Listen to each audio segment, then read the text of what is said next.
Muy buenas a todos, hermanos y amigos. Sean bienvenidos a esta nueva edición de los mitos sobre el luteranismo y el calvinismo. Ya es nuestra segunda edición.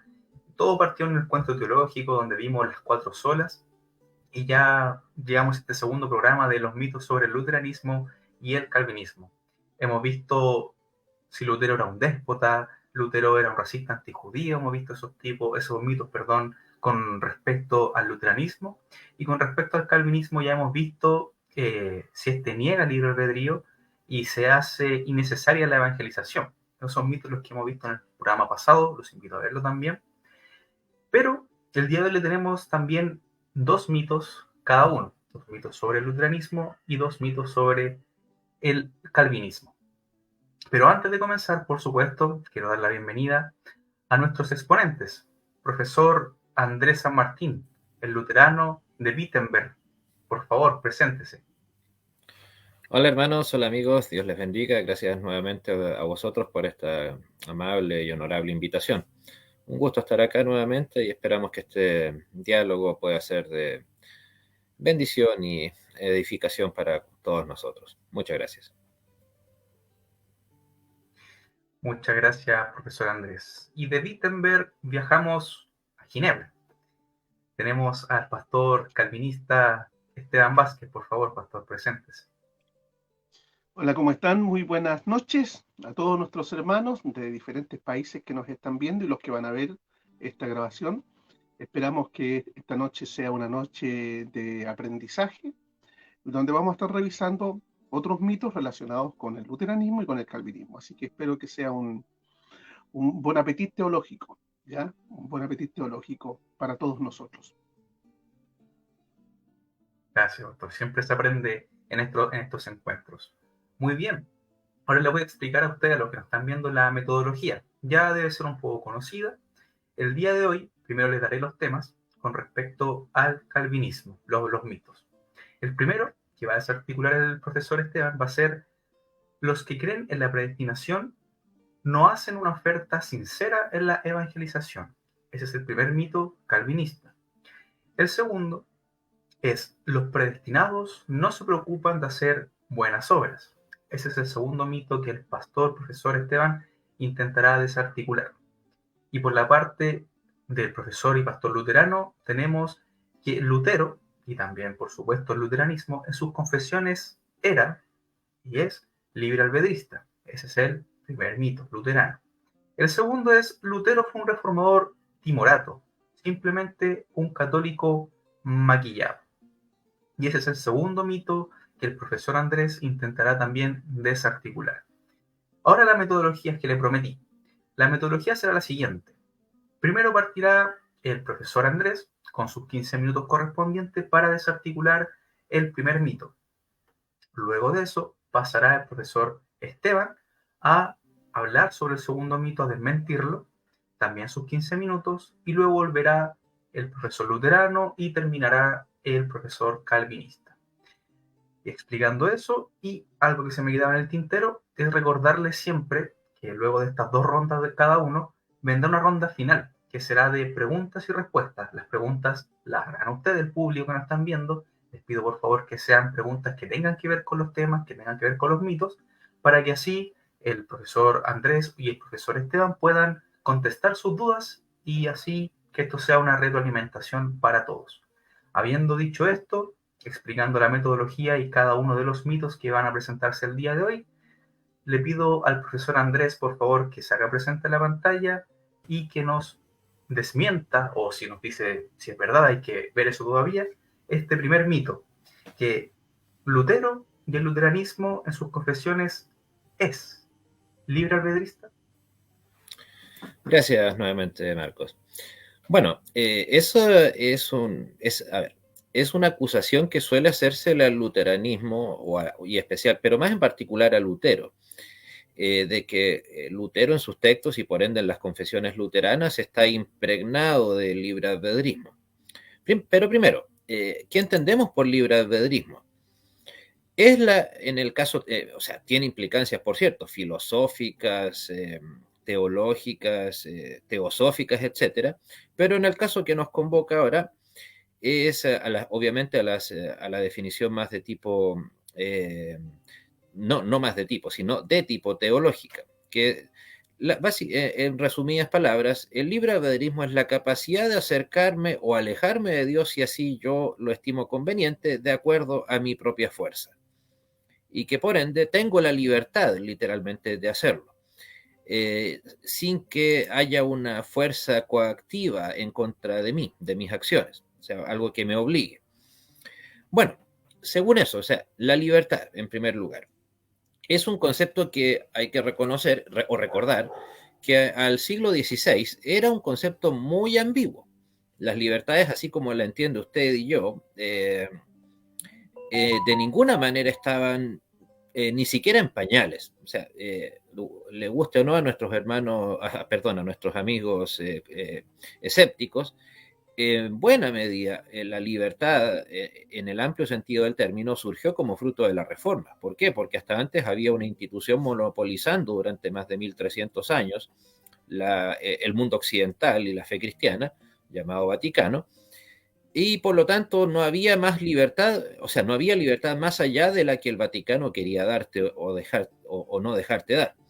Entonces era muy difícil pensar en entender la libertad como un valor fundamental. ¿Por qué? No porque no se quisiese, no porque no se conociese, o mejor dicho, sino simplemente porque la gente no lo conocía. O sea, ¿libertad de qué?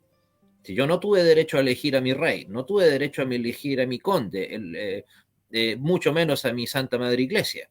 Y así la lista podría continuar. Tampoco mi sistema político, etcétera, económico, nada. No había libertad de nada.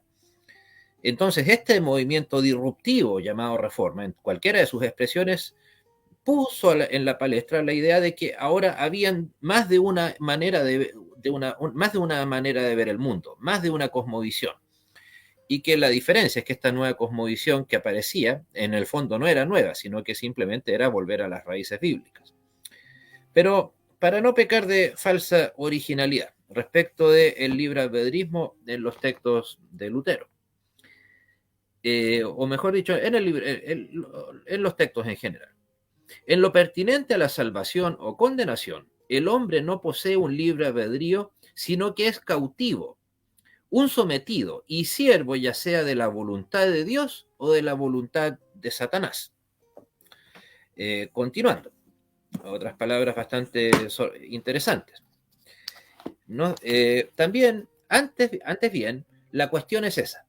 Hay algunos para los cuales él, refiriéndose a Dios, no quiere justificar ni le place justificarlos. Atención. Más adelante, Dios permite que dos personas caigan en igual maldad y sin embargo, de una de ellas tiene misericordia y la perdona, y a la otra le endurece el corazón y la condena. hasta donde han escuchado, ven, la posibilidad de elección en el ser humano es nula en lo que acabo de leer. Pero no nos detengamos ahí. Pues ni aun la hoja del árbol cae a tierra sin la voluntad del Padre. Por tanto, así como la esencia de las cosas está en las manos de Dios, lo están también los tiempos. En primer lugar, reuniremos pruebas para la predestinación inmutable, recurriendo a las palabras de las Escrituras y a las obras de Dios. Pues bien, sus primeras palabras son: los que conforme a su propósito son llamados. De esto se desprende claramente que hay otros que no fueron llamados conforme a su propósito. Con el término propósito, en efecto, se designa aquí la predestinación de Dios o su libre elección. ¿Libre elección de quién? De Dios, por cierto. O deliberación o plan. Otra prueba para la predestinación surge de lo dicho en Juan 10:29. Nadie puede arrebatar mis ovejas de la mano de mi Padre. Otra prueba para la inmutable predestinación la tenemos en sus obras: Ismael, Esaú, Faraón y los egipcios, etc. A ver, me imagino que son bastante duras estas palabras en contra del libre albedrío. Evidentemente, si es que hay un Dios que predestina, tanto los tiempos como los actos, es porque precisamente no hay nada que el ser humano pueda, digamos, tenga la capacidad de elegir, o de acercarnos o de alejarnos a Dios. Pero estas palabras, por sorprendente que les resulten a quienes nos escuchan, ya sea evangélicos tradicionales, calvinistas o arminianos, luteranos, no son palabras que haya tomado ni de las confesiones de fe calvinistas, ni de la fabulosa institución de la religión cristiana, ni de obra alguna de Juan Calvino, ni de obra alguna de Calvino o de cualquier autor calvinista. No, las tomé en segundo lugar de este libro, el comentario de Lutero a los Romanos. Las primeras también las tomé del volumen 4 de las obras de Martín Lutero, conocido, y de hecho probablemente, sin temor a equivocarme, puedo decir que es la obra magna de Lutero, el Servo Arbitrio, que fue, ¿qué cosa? La respuesta de Lutero al texto El Libre Arbitrio de Erasmo de Róterdam. Fue un tipo de epístola, un intercambio epistolar entre Erasmo, o sea, en donde Lutero le responde con este libro. Es una carta bastante extensa, se podrán imaginar, tiene casi 400 páginas, con mucha ironía, muy al estilo de Lutero, burlándose en muchas ocasiones del libre albedrío, diciendo dónde aparece este libre albedrío, y da citas como las que les acabo de mencionar. Insisto, ya con estas solas cifras, y por cierto, no estamos hablando de un Lutero inmaduro teológicamente que no había forjado ya su pensamiento, no. La obra del Lutero que escribe el Servo Arbitrio ya es de Lutero de 1525, o sea, Lutero ya llevaba buenos años excomulgado, ni hablar más años de haber escrito sus 95 tesis. Y por lo demás, estoy citando solamente en este caso 2 textos de Lutero. Podría seguir con el comentario a Gálatas, el segundo comentario a Gálatas, y también en las confesiones de fe luteranas, especialmente en la Fórmula de Concordia, se habla también del concepto de predestinación, y en todas, en mayor o menor grado, se deja de lado cualquier posibilidad de que el ser humano tenga algún tipo de libertad ante Dios. O sea, claro, muchos nos acusarán, bueno, ¿y por qué entonces? Y de hecho nos acusan con justa razón. ¿Por qué entonces el luteranismo en general es visto como una fe literalmente libre albedrista? Que insisto, es una acusación que he escuchado mucho, incluso de parte de luteranos no confesionales, por cierto. Y a mi opinión, simplemente se trata de una cuestión de la poca lectura que hay de la obra de Lutero. No sé cómo estarán las aguas en el mundo calvinista respecto de las obras de Calvino, porque la diferencia es que libros como La Institución de Calvino es mucho más difundida que cualquier obra de Lutero. Recién ahora, para gran vergüenza del mundo protestante, en el 2017, con motivo de los 500 años, se comenzó a reimprimir en castellano obras de Lutero, pero curiosamente, la mayor parte fueron trabajos de editoriales católicas. De hecho, precisamente este libro, El Servo Arbitrio,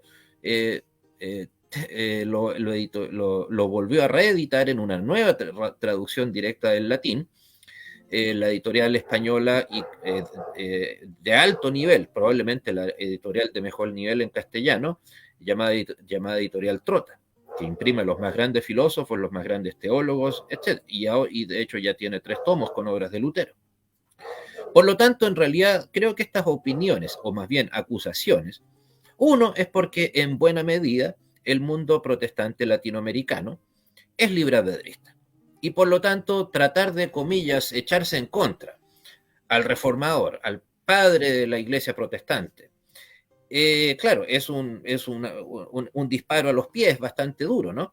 O sea, vivimos en un mundo protestante acá en Latinoamérica, arminiano, decisionista para colmo, muy al estilo, bien sabemos, cuál es el gran personaje del mundo protestante moderno, del siglo XX me refiero, post Segunda Guerra Mundial, Billy Graham, el gran predicador, si bien lamentablemente tuvo sus caídas muy graves en sus últimos años de trabajo, en su acercamiento al mundo católico, al mundo musulmán, pero precisamente cómo se llamaba su gran programa de tele, o sea, su famoso programa de radio, y creo que en Estados Unidos de televisión también, y su revista, La Hora de la Decisión, o sea, de la hora en donde yo tengo la libertad o el arbitrio de elegir a Dios o no. Insisto, ¿por qué? Porque con el tiempo, claro, estas iglesias libre-albedristas, a las cuales evidentemente Billy Graham y compañía pertenecían, claro, son libre-albedristas, son arminianas, mucho más curiosamente que Juan Wesley. Algunos atribuyen a Juan Wesley y el fundador, como el fundador del movimiento metodista, que posteriormente pasó a ser la iglesia metodista, lo consideran algunos el padre del libre albedrismo protestante, pero en realidad el libre albedrismo que usted y yo conocemos hoy es un invento principalmente ni siquiera de los bautistas de Londres, que partieron con su segunda confesión de fe en 1689, sino básicamente de la iglesia evangelical norteamericana del siglo XIX.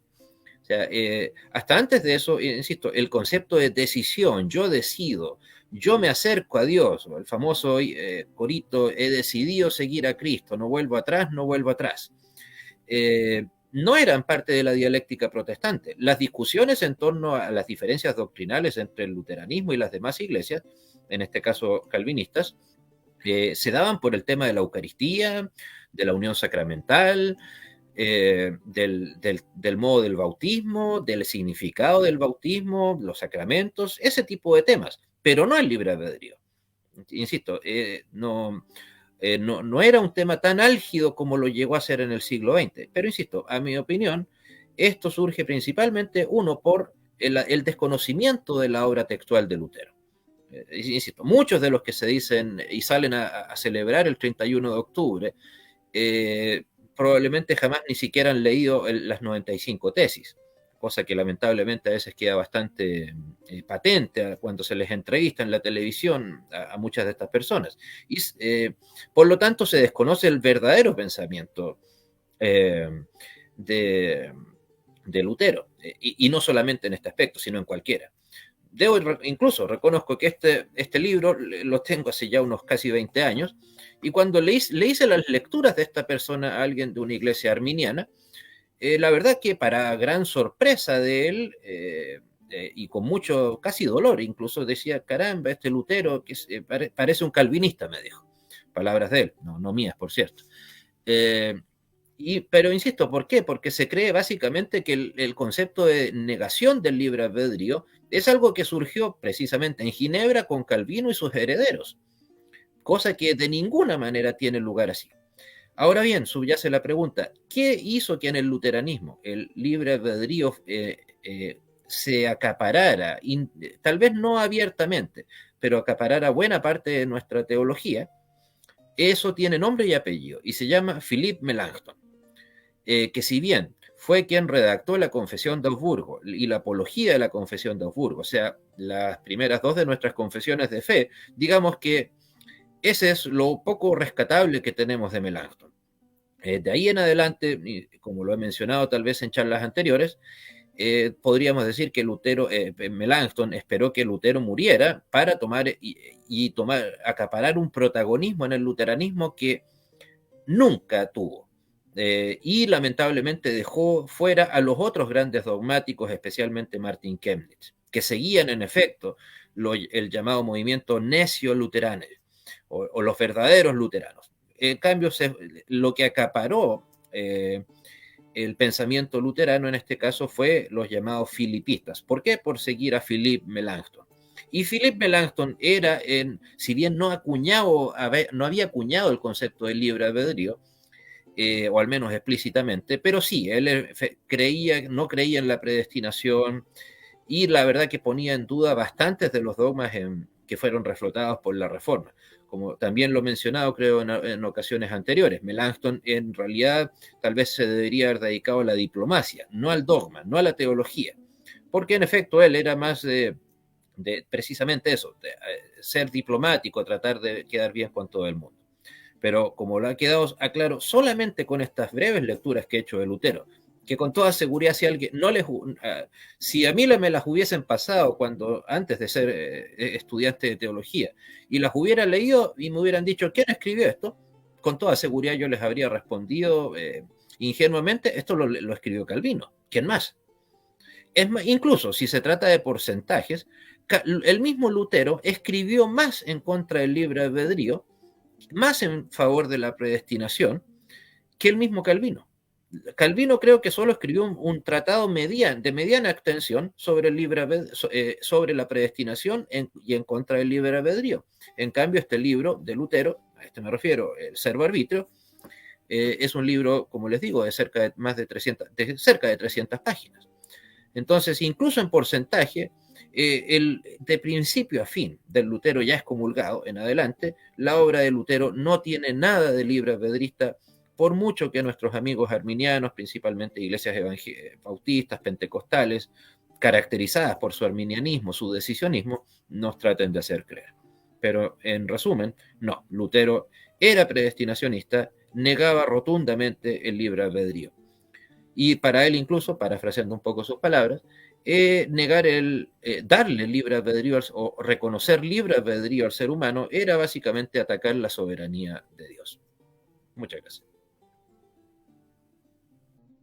Muchas gracias, profesor Andrés. Eso fue el primer mito luterano, que como él decía, Lutero y el luteranismo en sus confesiones era libre albedrista. Entonces hay un rotundo no, por lo que dijo el profesor y pastor Andrés.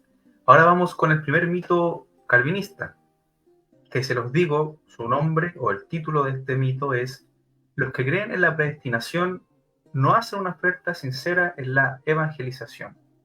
¿Eso es cierto, profesor y pastor Esteban? Ahí sí. Ahí sí. No es cierto. Es un mito. Como lo estamos viendo, ¿no es cierto? Este es un mito.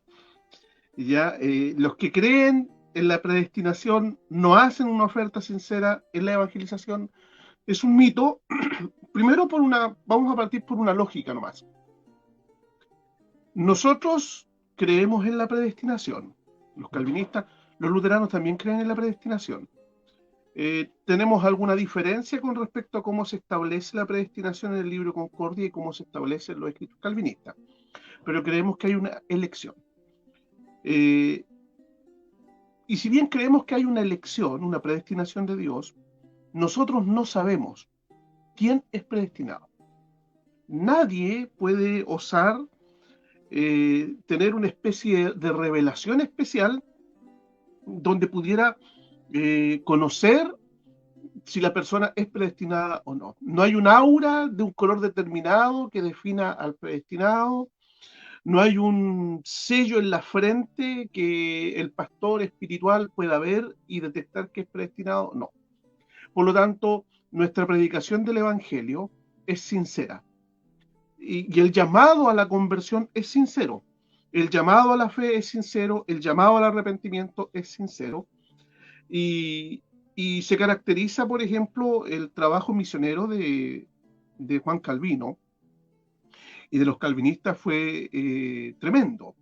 Entre ellos George Whitefield, por ejemplo, que era un calvinista, era un tremendo evangelista. Guillermo Farel, otro tremendo evangelista.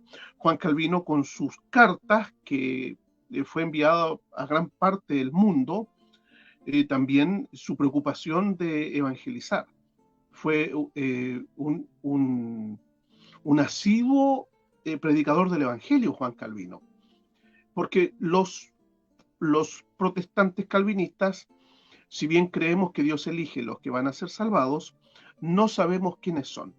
Así que, aunque creemos en la predestinación, nuestra predicación del evangelio, nuestro llamado a la fe y nuestro llamado a la experiencia de la conversión es genuino. ¿Ya? Es genuino. Tengo aquí el catecismo de Heidelberg. En la pregunta 20 dice: ¿son salvados por Cristo todos los hombres que perecieron en Adán?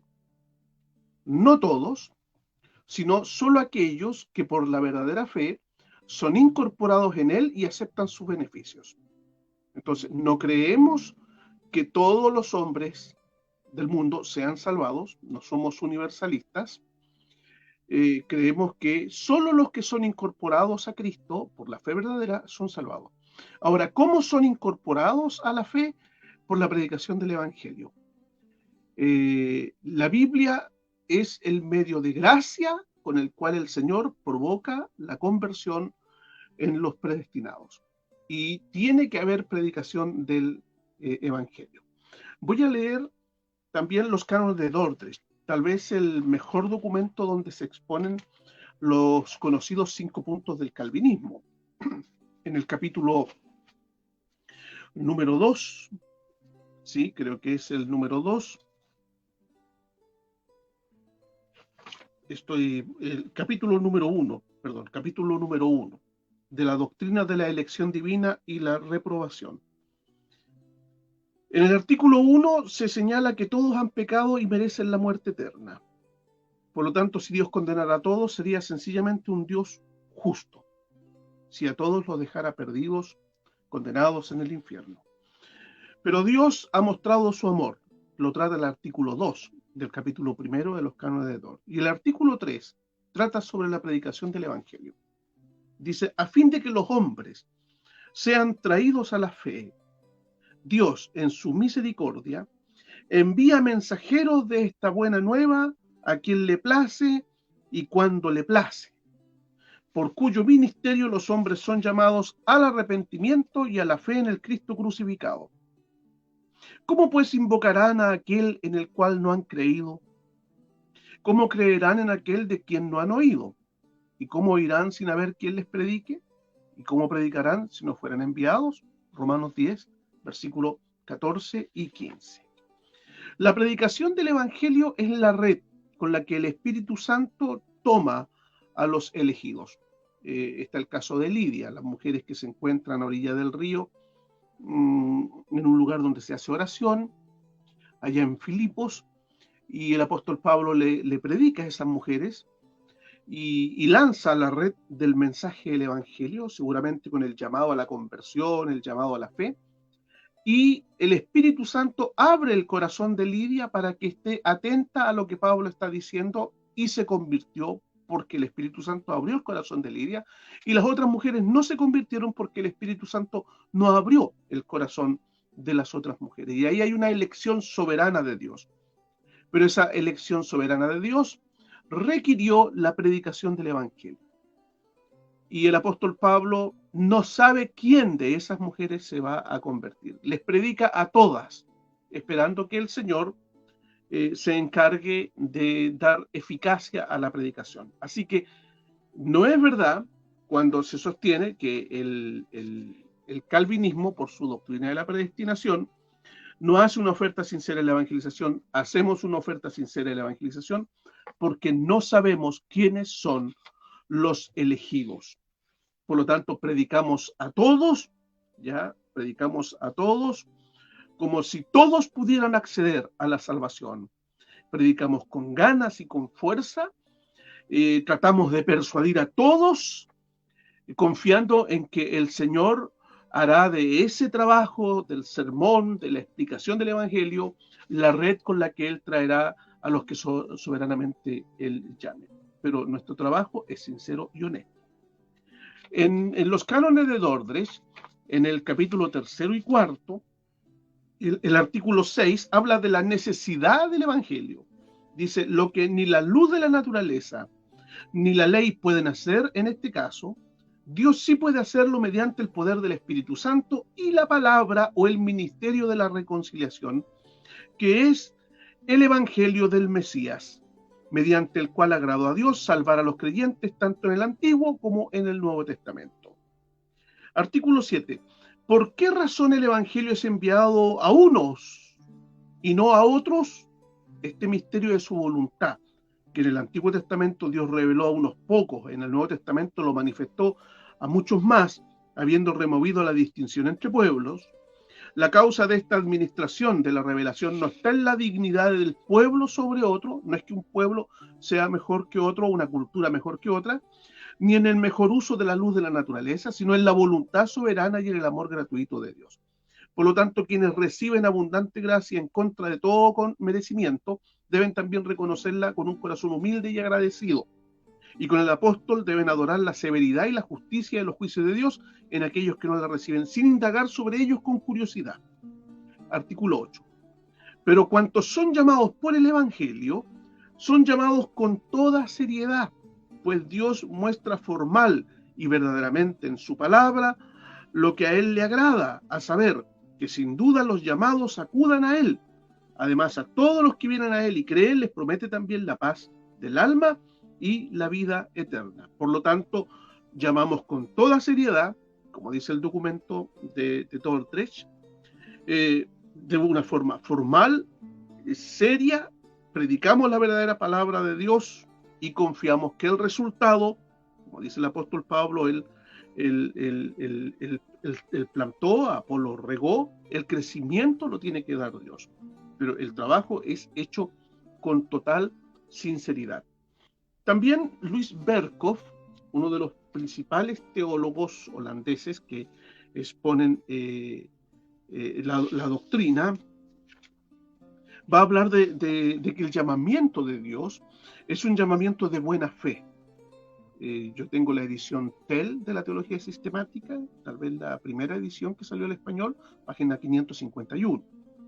El llamamiento externo es un llamamiento de buena fe, un llamamiento hecho con seriedad. No se nos adjunta la invitación con la esperanza de que no la aceptaremos. O sea, cuando yo predico el Evangelio, no predico pensando que nadie va a aceptar el mensaje. Eso sería terrible, ¿no es cierto? No. Cuando Dios llama al pecador para que acepte a Cristo por la fe, dice Louis Berkhof, ardientemente lo desea. Y cuando promete la vida eterna a los que se arrepienten y creen, su promesa es condicionada. Esto se deduce de la naturaleza íntima de Dios, de su veracidad. Es decir, cuando Dios llama, llama verazmente. Ahora, que Él opere la conversión en el corazón de alguno y no en otros, no niega que su llamado es verdadero. Y que el que resiste ese llamado, lo resiste de su libre arbitrio, que está esclavo a la desobediencia. ¿Ya? Lo resiste de su propia voluntad, porque su voluntad es enemiga de Dios, pero lo resiste, pero Dios lo llama, y por eso lo condena, porque rechaza el llamado de Dios, pero Dios lo llama de buena fe. Por lo tanto, el predicador anuncia el Evangelio de buena fe. Así que, creyendo en la elección incondicional, nuestra oferta, nuestro llamado, nuestra predicación del Evangelio es totalmente sincera. Es una blasfemia pensar que Dios fuera culpable de equivocación y de engaño, que quiera decir una cosa dando a entender otra, que ardientemente suplicara que el pecador se arrepienta y crea para la salvación, y al mismo tiempo no lo deseara en ningún sentido de la palabra.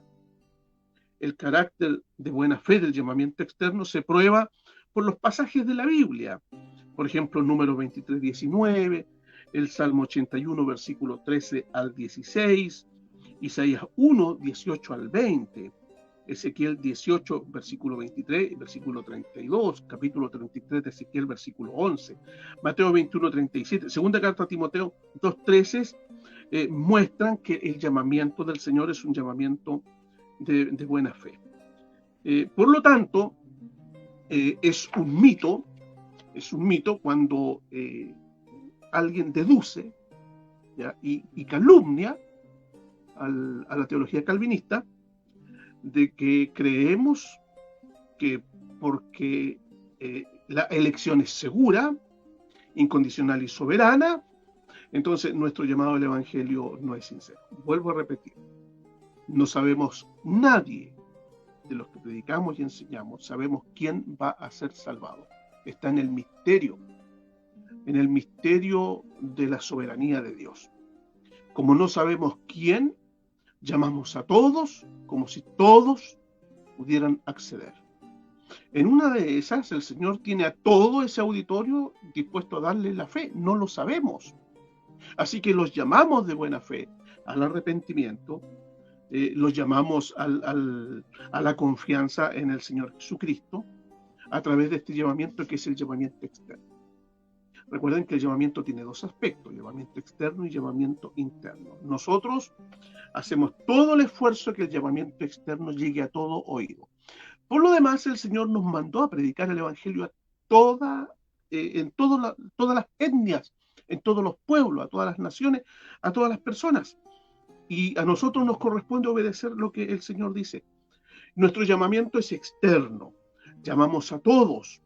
Entre esos todos, en la red de la evangelización, el Señor verá a quién cautiva, a quién va a darle la experiencia y el don de la conversión. Eso se llama llamamiento eficaz. Ese llamamiento eficaz está en manos de Dios. A nosotros nos corresponde hacer el llamamiento externo. Y ese llamamiento externo siempre es honesto, ¿ya? Y siempre es sincero. Vuelvo a decir, la razón, nadie puede suponer que conoce qué personas son las que se van a salvar. Bien, ahí está mi respuesta, Marco, sobre este primer mito, que los calvinistas son calumniados de esta fantasía y de esta especie de ilusión que hacemos cuando hacemos el llamado al Evangelio. El llamado es serio. Como tu condenación o la condenación del que no va a creer, también es seria. ¿Ya? O sea, van a haber consecuencias con el llamado.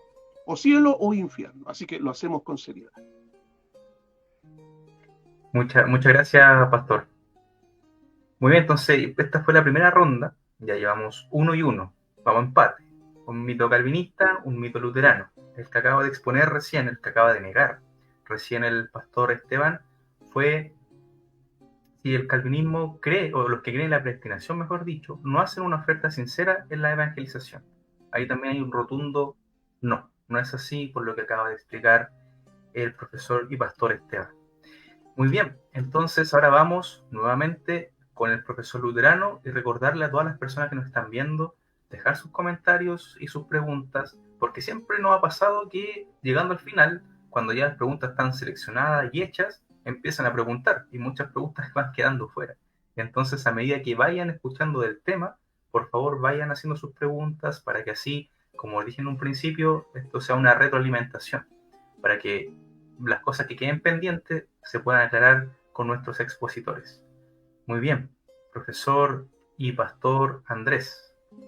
Vamos con el segundo mito, que es Lutero fue un reformador timorato, simplemente un católico maquillado. Eso dice el mito. ¿Es así o no?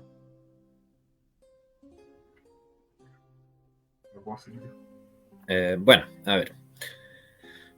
Timorato maquillado o católico maquillado, católico o reformador a medias tintas, es de lo menos que he escuchado como crítica hacia la persona de Lutero en su calidad de reformador. Tal vez incluso aseveraciones bastante más más graves, más fuertes. Pero, bueno, evidentemente mi respuesta ante esas aseveraciones es un rotundo no.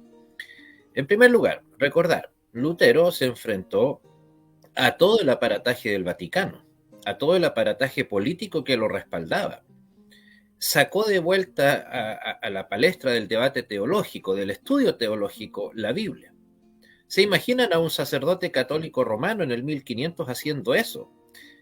¿Y que se le pudiera considerar tímido, timorato o débil?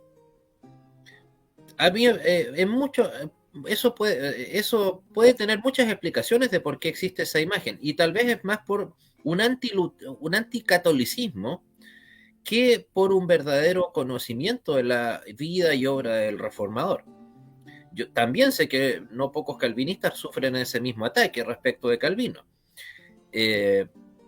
Pero en el caso donde más radicalmente eso se ve es acá en Latinoamérica. ¿Por qué?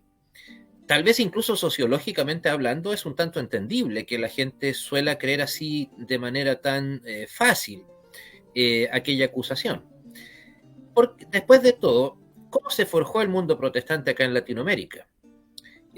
A pesar de la persecución católico-romana, recordemos las libertades en Chile incluso, estaban muy restringidas en contra de los protestantes. Recién fue con la inmigración alemana y con la inmigración inglesa que comenzó a abrirse poco a poco la libertad de culto acá en nuestro país, y la situación no fue muy distinta en el resto de Latinoamérica. Es más, al contrario, en muchas ocasiones fue peor, mucho más dura tal vez no persecución a punta de hoguera, pero una persecución bastante eficaz en el sentido de que lograba su objetivo, que era mantener a los herejes protestantes atrás.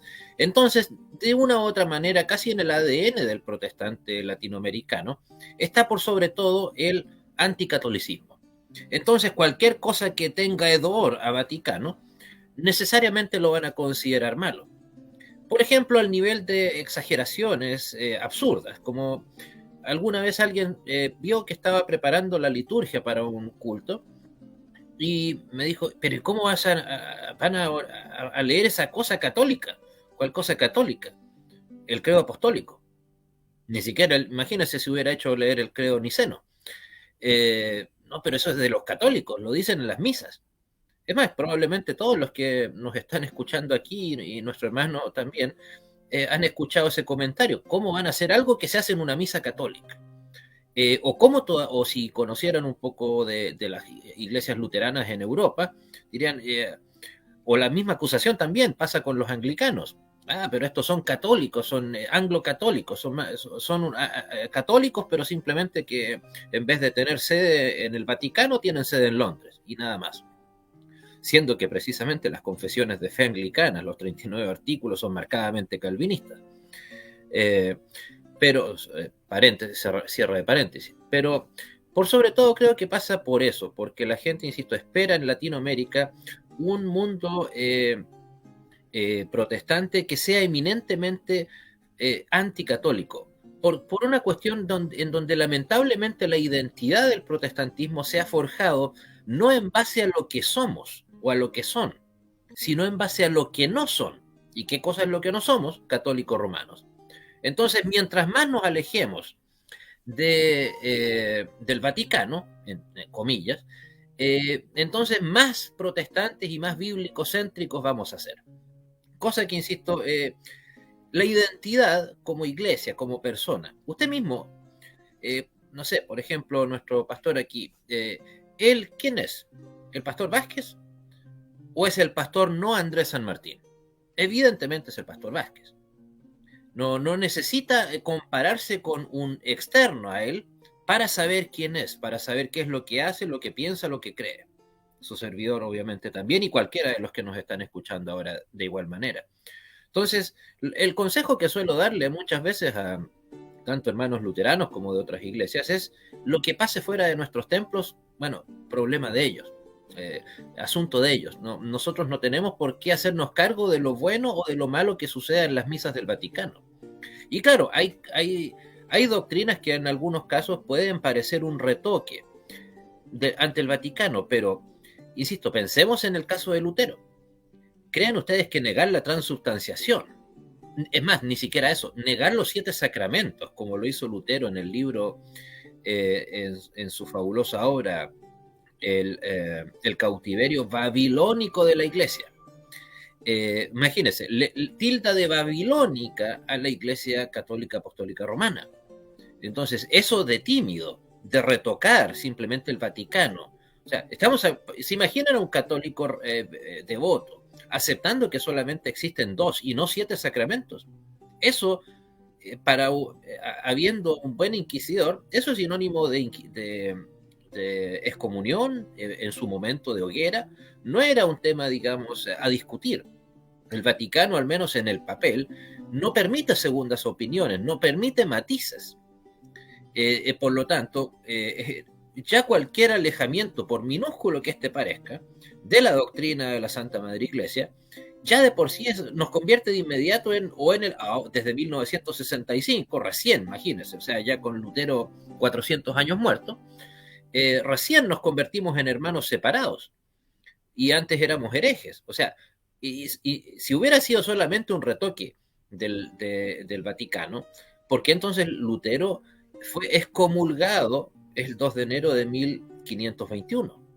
Ratificado el 4, sí, hasta donde tengo entendido. O sea, estamos hablando de que no se le puede tildar, o no se le debería tildar, de tímido o pseudo católico a alguien que ha sido excomulgado por esa misma Iglesia Católica. Por lo tanto, insisto, el problema se da, por opinión de este servidor, por un tema, por sobre todo, de una mala búsqueda de la identidad. Insisto, se busca la identidad en otro lugar, afuera, en lo que pasa en la parroquia católica, en la catedral católica, en la basílica católica, no en lo que necesariamente pasa en los templos protestantes, en cualquiera de estas confesiones que sea. O sea, si los católicos creen A, eso no me obliga a creer Z. Si el magisterio de la Iglesia nos dice A, no me importa eso. Me tiene que importar lo que nos dice a nosotros, como en este caso como protestantes, luteranos, el discernimiento que nosotros obtenemos de las Escrituras.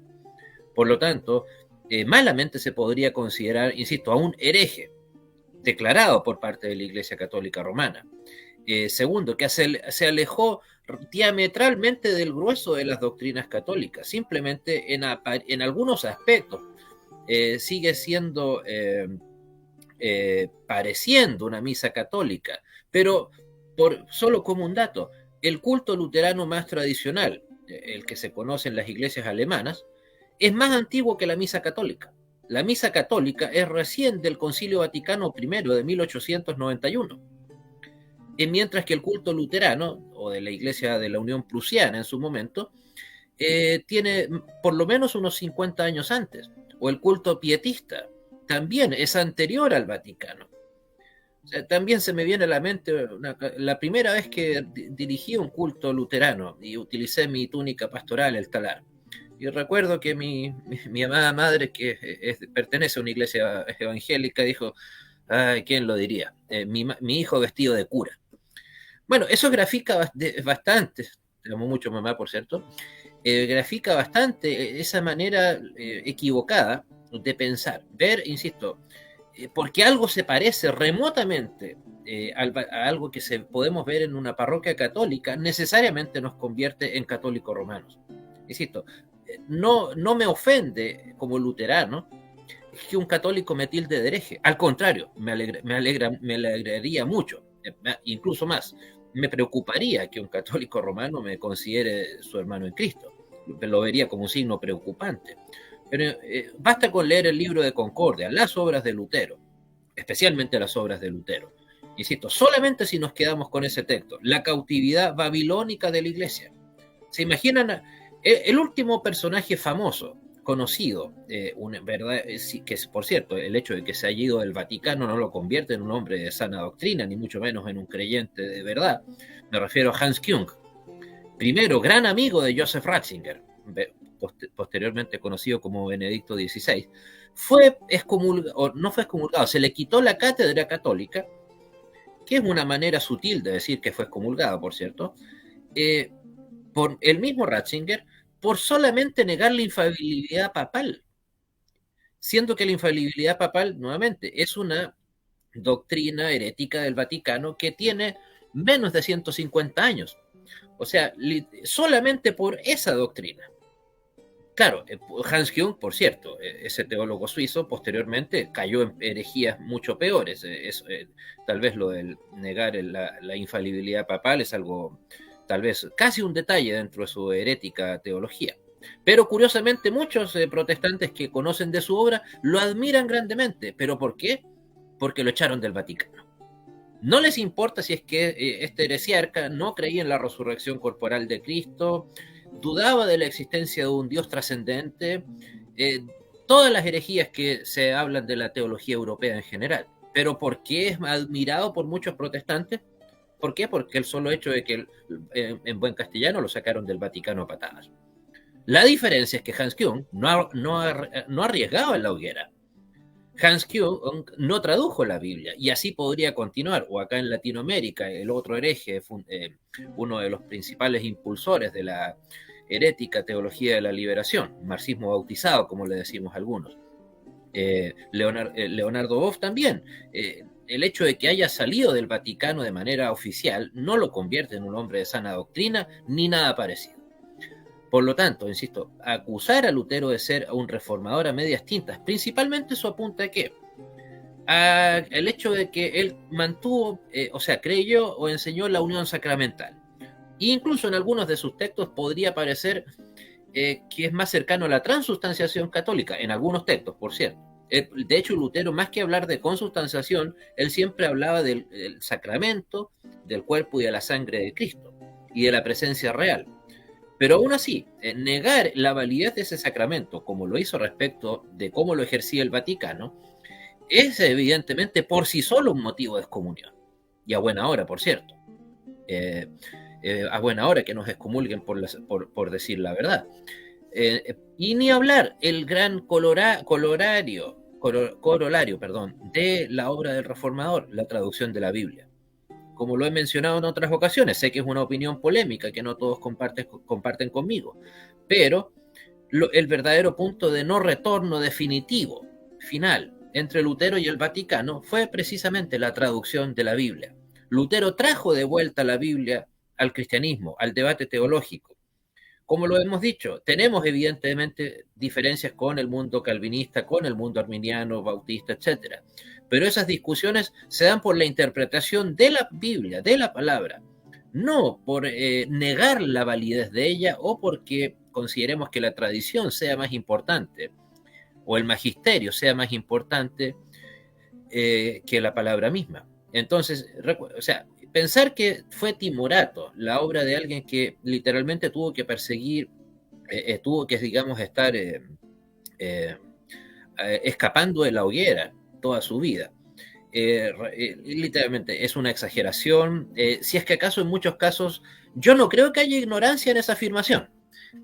No, para nada. Creo que cuando se suele afirmar eso, es por sobre todo un tema de, diríamos, mala leche, tal vez de, no sé, de exceso de celo, pero principalmente eso, por un exceso de celo anticatólico.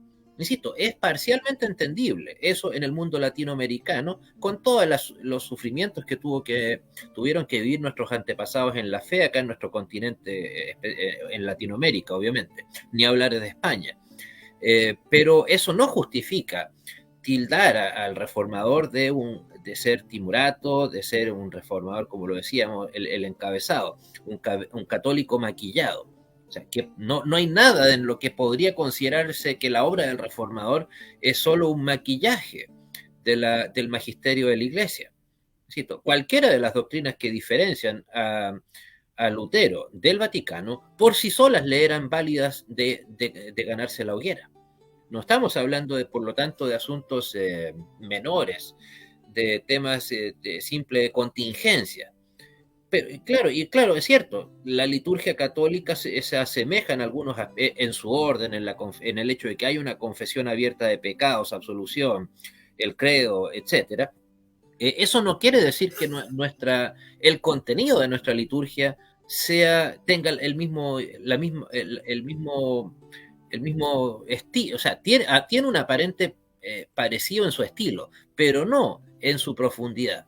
Evidentemente lo que el luterano está declarando en la confesión de pecados, no está hablando de la confesión auricular, ni de la absolución auricular católico-romana, sino de la absolución bíblica, como perfectamente debería entender cualquier persona que abre las palabras de su Biblia, o sea, que hable las hojas de su Biblia. Por lo tanto, insisto, más que simplemente una muestra de ignorancia o de desconocimiento, creo que por sobre todo hay un sesgo de un marcado anticatolicismo, pero que por sobre todo está basado, insisto, en buscar una identidad como iglesia cristiana, en este caso protestante, en donde no debería buscarse, que insisto, ¿dónde se hace? En las parroquias del Vaticano, católico romanas. Insisto, si se recita el credo, o sea, si se recita el Padre Nuestro de manera sistemática, como en nuestros cultos, excelente por ellos, con más condenación para ellos que no hacen caso a esas palabras, pero eso no nos convierte, evidentemente, a luteranos, y ni obviamente mucho menos a Lutero, en católicos a medio camino, como se nos suele acusar. Muchas gracias. Muchas gracias, profesor Andrés. Entonces ese fue el segundo mito desmentido por el profesor y pastor luterano Andrés San Martín. Y ahora vamos con el último mito ya, por la parte calvinista. Recordarle antes nuevamente, dejen sus preguntas, dejen sus comentarios, porque después ya será muy tarde para poder seleccionarlo. Que tenga por favor también que ver con estos mitos que estamos hablando el día de hoy. Muy bien, con eso entonces le pido al nuestro técnico que nos ponga al pastor en pantalla. Ahí, eso, muy bien. Pastor Esteban, su segundo mito que usted tiene que desmentir es: ¿los predestinados no se preocupan de las buenas obras? O mejor dicho, no como pregunta, recordemos que estos son mitos que aseveran que es así. Los predestinados no se preocupan de hacer buenas obras. Por favor. Claro, ese es un mito. El mito de que los predestinados no se preocupan de las buenas obras es una mentira, es una calumnia, además de un mito. Claro que nos preocupamos de las buenas obras. De hecho, la carta del apóstol Pablo a los Efesios, en el capítulo 2, cuando nos habla de la gracia, en el versículo 8, ustedes fueron salvos gracias a la generosidad de Dios porque tuvieron fe. No se salvaron a sí mismos. Su salvación fue un regalo de Dios. La salvación no es algo que ustedes hayan conseguido, pues nadie puede decir que se salvó a sí mismo. Nosotros somos obra de Dios, creados en Jesucristo para realizar las buenas obras que Dios ya planeó de antemano para que nos ocupáramos de ellas. Somos salvos para buenas obras. No somos salvos por las obras, pero somos salvos para buenas obras. Y esto lo dijo Martín Lutero, el genio de Martín Lutero, cuando señala que hay que distinguir entre el artículo de la justificación y el artículo de la santificación. Las buenas obras no son parte del artículo de la justificación, es decir, no somos tenidos por justos, no somos declarados justos, no somos absueltos de culpa por nuestras obras, sino por la muerte expiatoria de Cristo y la justicia imputada del Señor. Tema interesante que tal vez un día con nuestro colega luterano podemos abordar. Las iglesias evangélicas normalmente predican medio evangelio, y eso está muy mal, muy mal. ¿Ya? Medio evangelio porque anuncian la expiación o la propiciación, que tiene que ver con el perdón, pero no se enseña la justificación, que es la justicia de Cristo imputada al pecador para tener vida eterna. Hay una diferencia entre el perdón y la justificación. Por lo tanto, teniendo Lutero eso muy claro, posteriormente Calvino, que aprende mucho de Lutero, ¿ya? Mucho de Lutero, Calvino va a sustentar también lo mismo.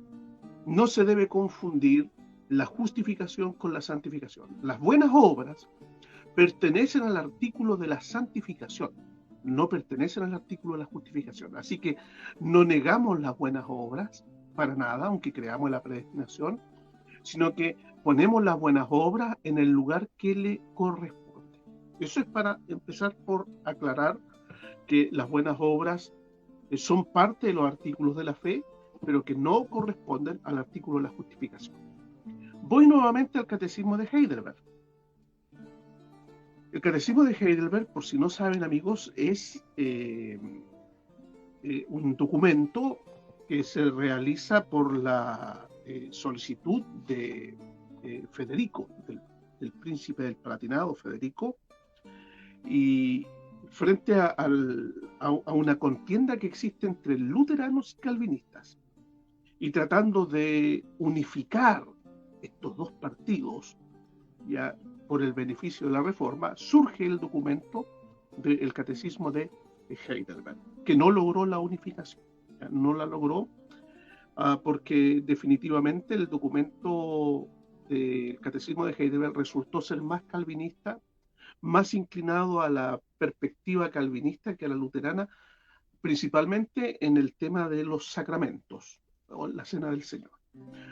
Tema a lo mejor para conversarlo en otro momento.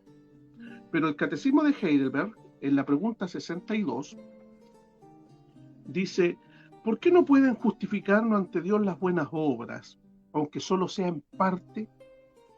Respuesta, porque es necesario que aquella justicia que ha de aparecer delante del juicio de Dios sea perfectamente cumplida y de todo punto conforme a la ley divina. Y nuestras buenas obras, aun las mejores en esta vida, son imperfectas y contaminadas de pecado. Por lo tanto, las buenas obras no forman parte de la doctrina de la justificación. Ahora voy a la pregunta 86.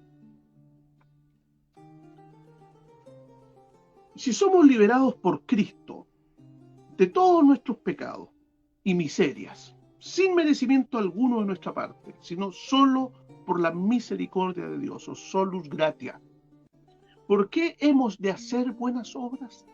Entonces, que no se diga que los calvinistas no nos preocupan las buenas obras. Las buenas obras es parte de nuestra catequesis, es parte de nuestra teología, es parte de nuestra vida.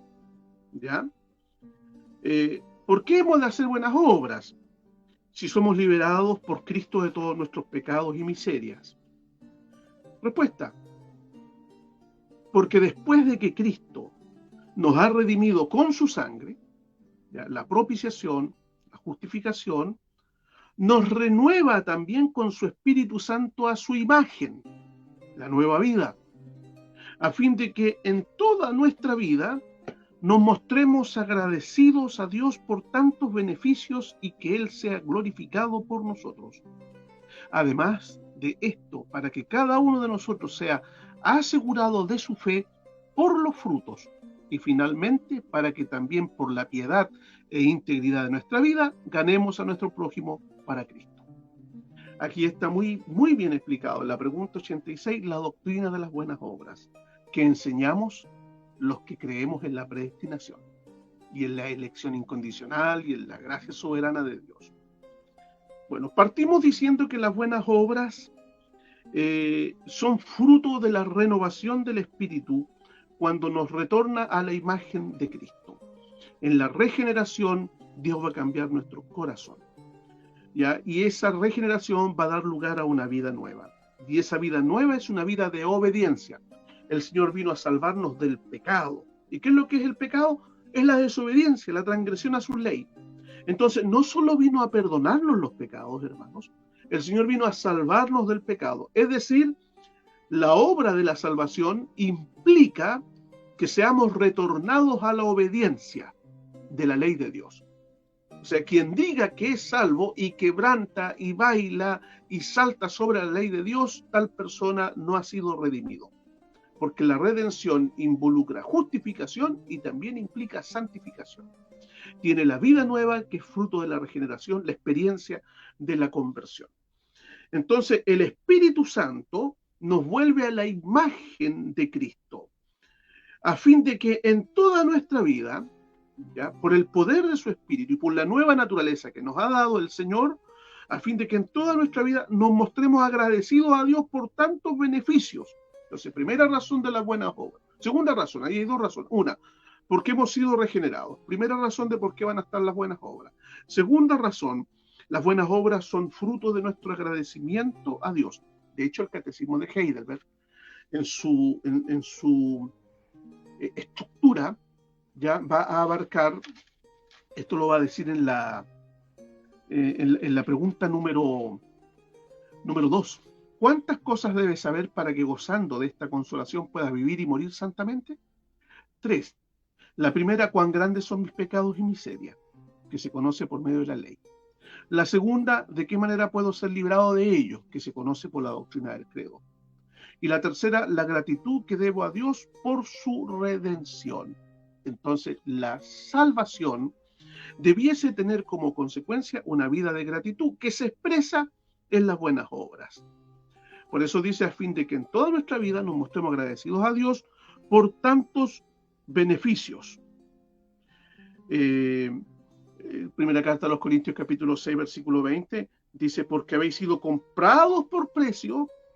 Ya recuerden que ahora hemos sido sacados de las tinieblas y trasladados al reino de la luz, porque hemos sido comprados por precio. Glorificad pues a Dios en vuestro cuerpo y en vuestro espíritu, los cuales son de Dios. Ahí está el llamado a las buenas obras. Tercera razón, porque las buenas obras, los predestinados, no somos personas que no nos preocupan las buenas obras. Las buenas obras indican la evidencia de tu fe verdadera, de una fe viva. Es la evidencia de que has sido regenerado, de que has nacido de nuevo. Es la evidencia de que has comprendido la gracia de Dios y vives profundamente agradecido. Entonces, tenemos, primero, las buenas obras es porque el Espíritu Santo nos renueva a su imagen en la regeneración, la nueva vida. 2, las buenas obras son porque nos mostramos agradecidos a Dios de tantos beneficios, principalmente el de la redención. Insuperable entre todos los beneficios que el Señor nos ha dado, la redención. Tercera, y que Él sea glorificado por nosotros. Las buenas obras son para glorificar a Dios. Lo dice Mateo, capítulo 5, versículo 16. Así alumbre vuestra luz delante de los hombres para que vean vuestras buenas obras y glorifiquen a vuestro Padre que está en los cielos. Así que las buenas obras son para glorificar a Dios. ¿Qué más?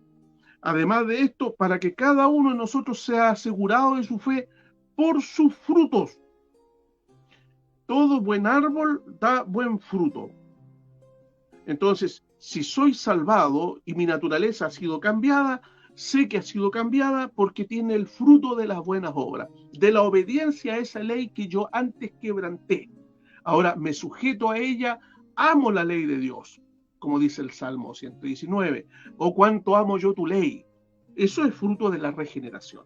Dios me salva no solamente de la condenación del pecado, no solo de la culpa del pecado, no solo de la condenación del pecado, sino también me salva del poder del pecado y me salvará de la presencia del pecado. Y eso queda a la vista cuando mi vida cambia y aparece el fruto de las buenas obras. Y para que también por la piedad e integridad de nuestra vida ganemos a nuestro prójimo para Cristo. ¿Qué hacen las buenas obras? Bueno, las buenas obras son las que dan el testimonio de la salvación y que atrae por la conducta, como las hermanas casti respetuosas hacia sus maridos, por ejemplo, a fin de que los inconversos sean ganados, si bien no por la predicación de la palabra, sí por las vidas o por las buenas obras. Forma parte también de nuestro trabajo misionero. Las buenas obras son las que cautivan a tener la experiencia de la conversión, de la regeneración. Yo también quiero tener esa vida nueva. Las buenas obras recomiendan. O las buenas obras o las malas obras de un creyente defraudan tremendamente. Es decir, como dice el apóstol Pablo en la carta a los Romanos, por causa de vosotros el nombre del Señor es deshonrado. ¿Ya? Por causa de vosotros el nombre del Señor es menospreciado, es pisoteado, porque en vez de ser luz eres oscuridad. Entonces tiene un aspecto misionero también el trabajo de las buenas obras. En la pregunta 54, estoy solo viendo el documento del Catecismo de Heidelberg. Pregunta, déjenme ver aquí.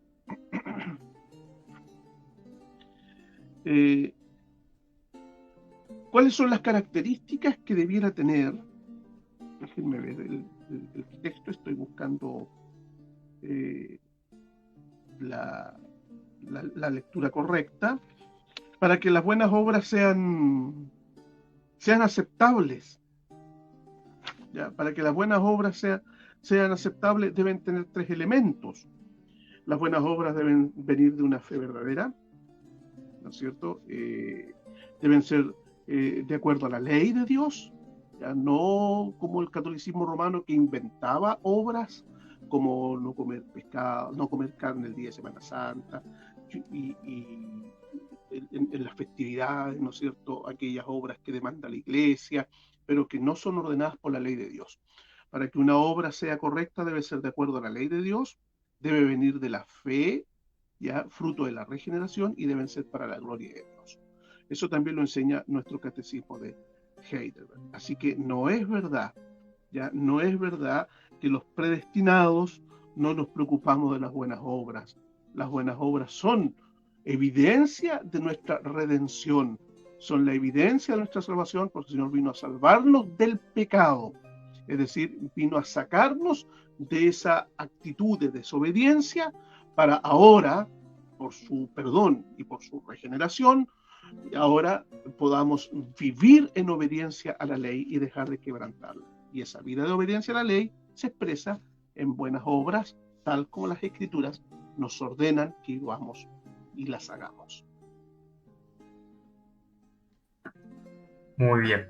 Muchas gracias, Pastor Esteban. Entonces, a nuestros estimados videntes que nos están viendo, le damos gracias por estar acá. Ahora vamos a la parte de preguntas y respuestas que fueron hechas por ustedes, la gente que nos está viendo. Y en este caso comenzaríamos con el profesor luterano, profesor Andrés San Martín. La pregunta se la dejamos en pantalla, también la leeré en voz alta para que nuestros hermanos puedan escuchar. La pregunta dice así: los críticos afirman que el luteranismo puede ser ambiguo en su posición sobre el libre albedrío y argumentan que Lutero mismo tenía puntos de vista cambiantes sobre esto, sobre el libre albedrío. ¿Cómo respondería usted como representante luterano ante esto? A ver, creo que hay una especie de malentendido en este caso, sí, respecto de Lutero y el libre albedrismo, y incluso sobre la predestinación, aunque en realidad una está intrínsecamente unida a la otra. No, yo creo que la posición, o sea, no es un tema que haya sido, digamos, que le haya quitado el sueño toda la vida a Lutero y que haya estado, digamos, obra por medio todos los años escribiendo al respecto. Pero sí es el negar el libre albedrío, Lutero nunca tuvo dubitación al respecto.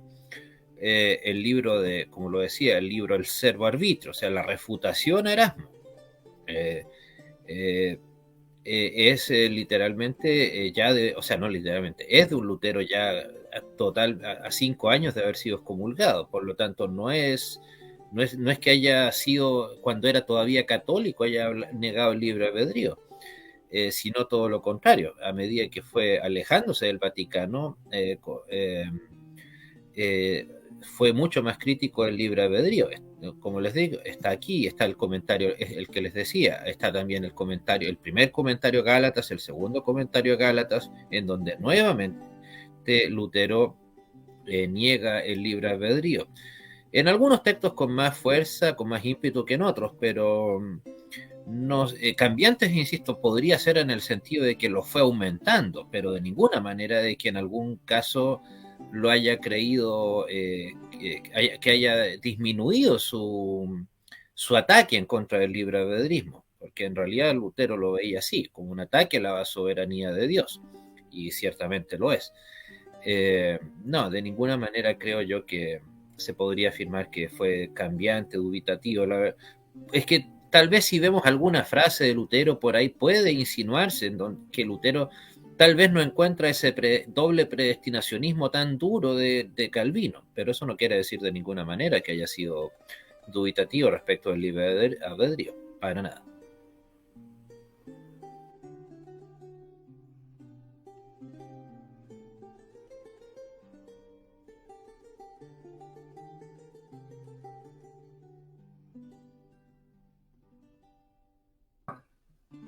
ahora sí.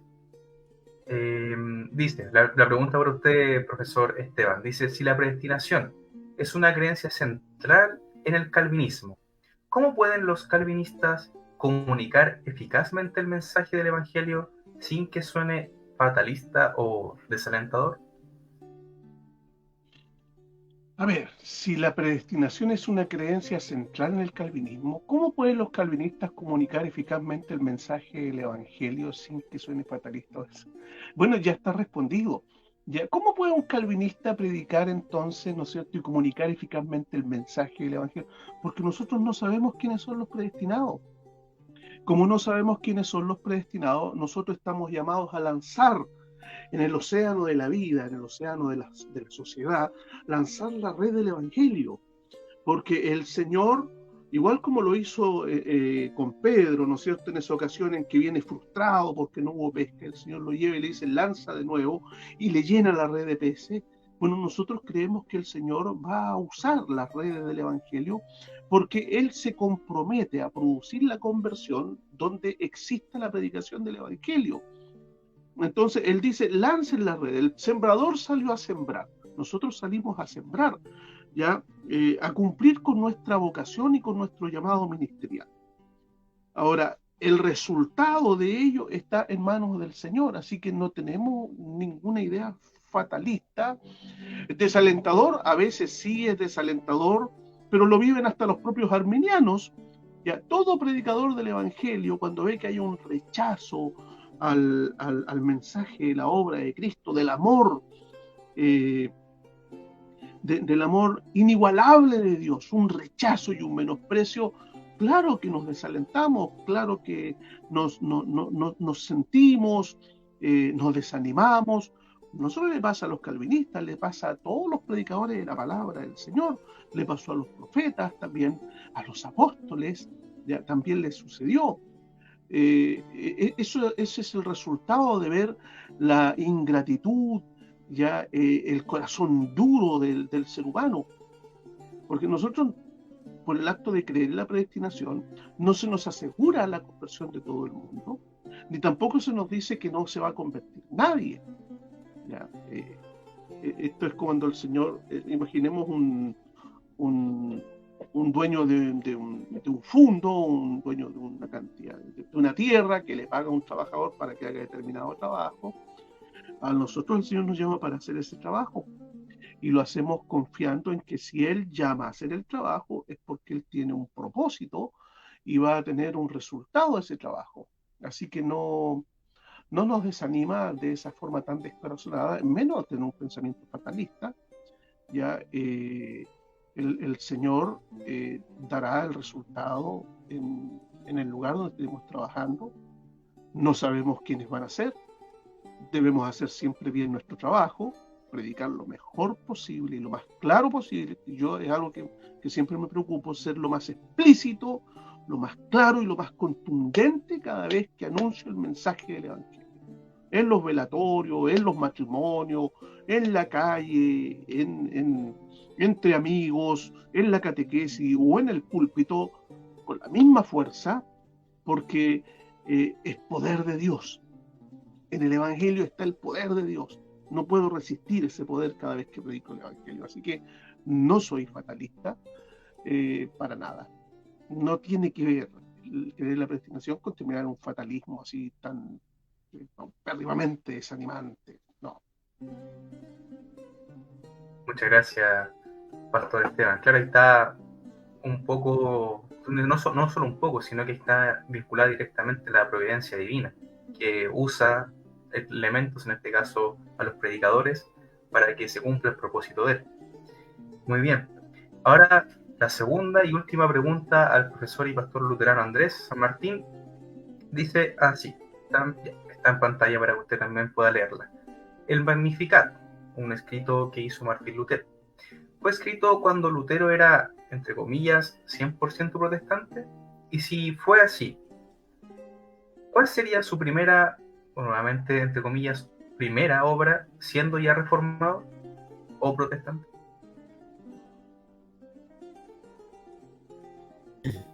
A ver, El Magnificat de María, o el comentario al Magnificat de María, es un texto tan importante para Lutero que, de hecho, junto al comentario a los Gálatas, es el único comentario bíblico que Lutero escribió de puño y letra. Todos los otros que conocemos, que en algún momento publicó Editorial Clie, si mal no recuerdo, en 8 tomos, entre esos el Magnificat. Son los apuntes de Lutero para sus clases, complementados con anotaciones posteriores, y que de hecho creo que el Magnificat estuvo perdido durante muchos siglos. Pero bueno, más allá de eso, el Magnificat fue publicado el 18 de marzo, si mal no recuerdo, de 1521. O sea, Lutero ya estaba citado a la Dieta de Worms. Por cierto, obviamente lo comenzó a escribir en 1520. Casi conjuntamente con los 3 escritos de la Reforma, que fueron los que le costaron la excomunión el 10 de diciembre de 1520.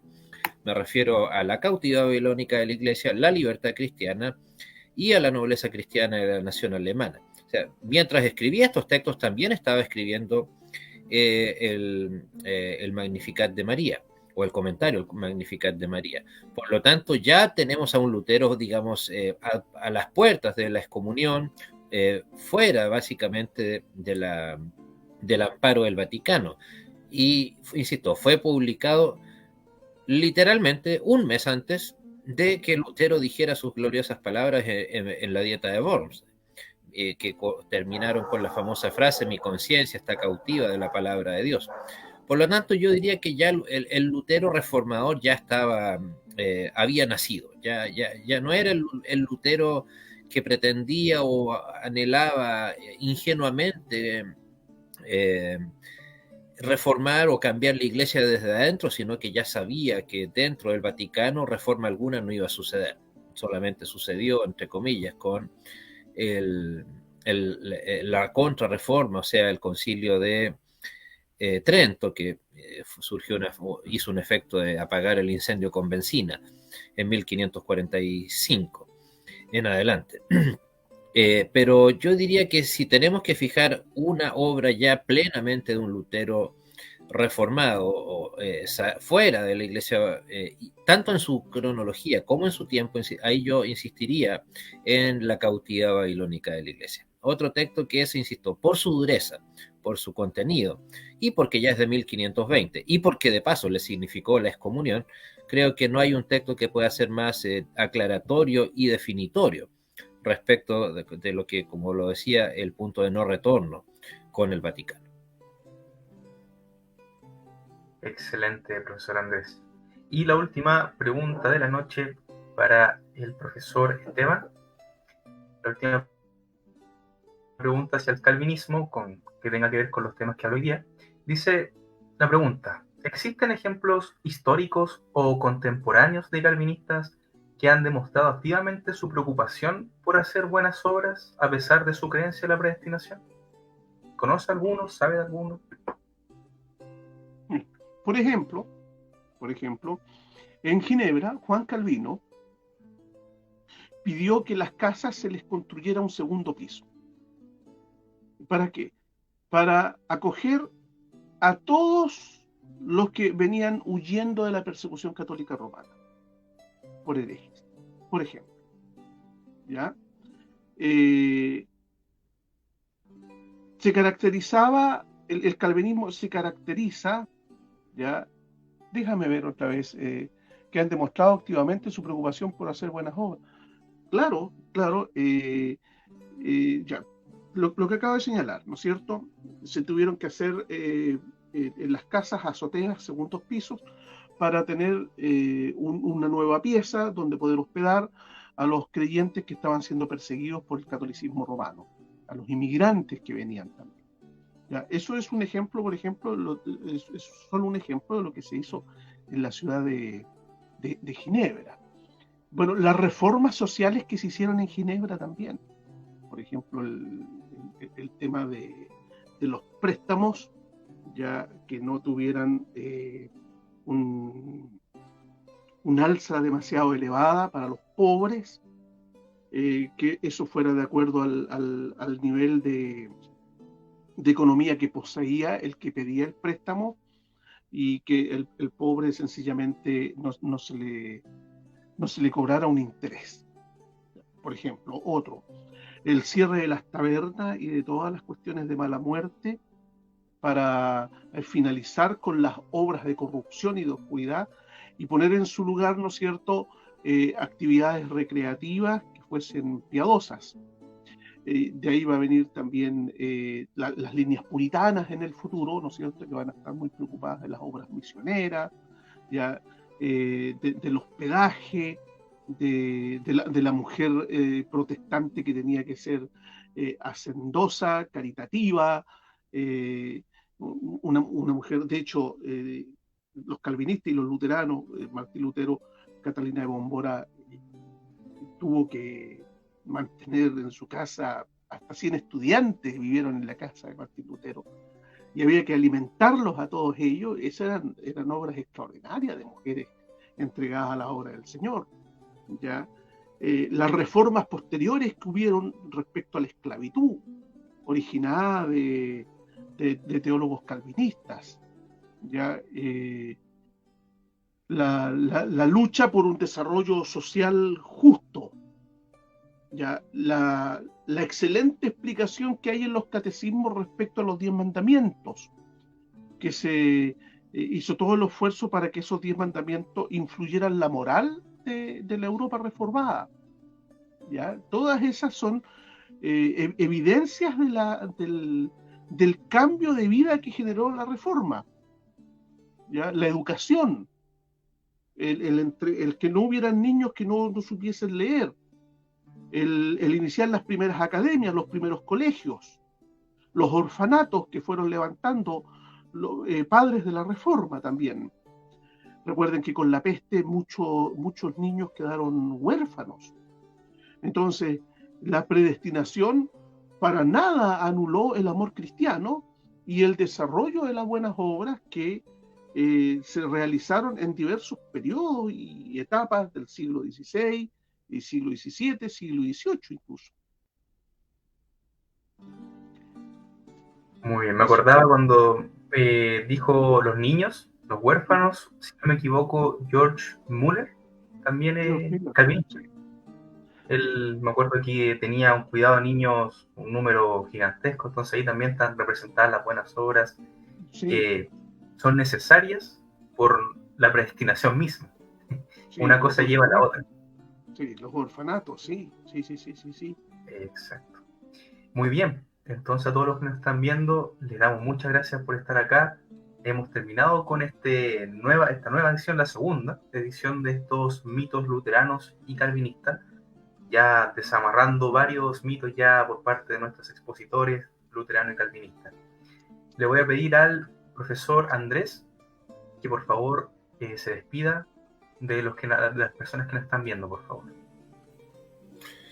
Bueno, un gusto nuevamente haber estado con ustedes. Espero haber sido de ayuda para vuestro conocimiento y bueno, nuevamente agradecer esta invitación que esperamos continúe con el tiempo, que por supuesto ha sido también de gran ayuda y bendición para su servidor. Que Dios les bendiga y nos encontramos en una próxima oportunidad. Muchas gracias.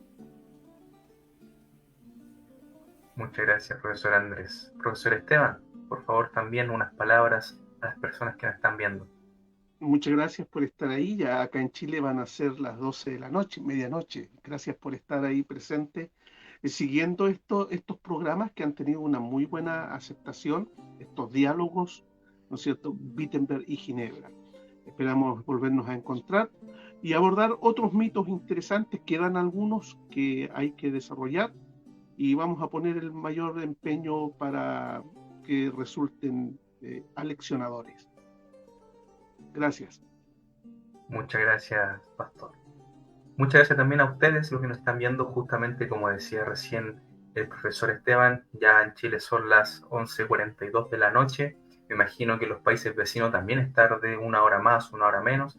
Así que a todos, muchas gracias por estar ahí, muchas gracias por vernos, muchas gracias gracias a ustedes, primero, gracias a Dios, pero gracias a ustedes, a través que nos ven, esto puede ser posible. Gracias por la audiencia, y nos estamos viendo en la próxima edición de Mitos Luteranos y Calvinistas. Muchas gracias.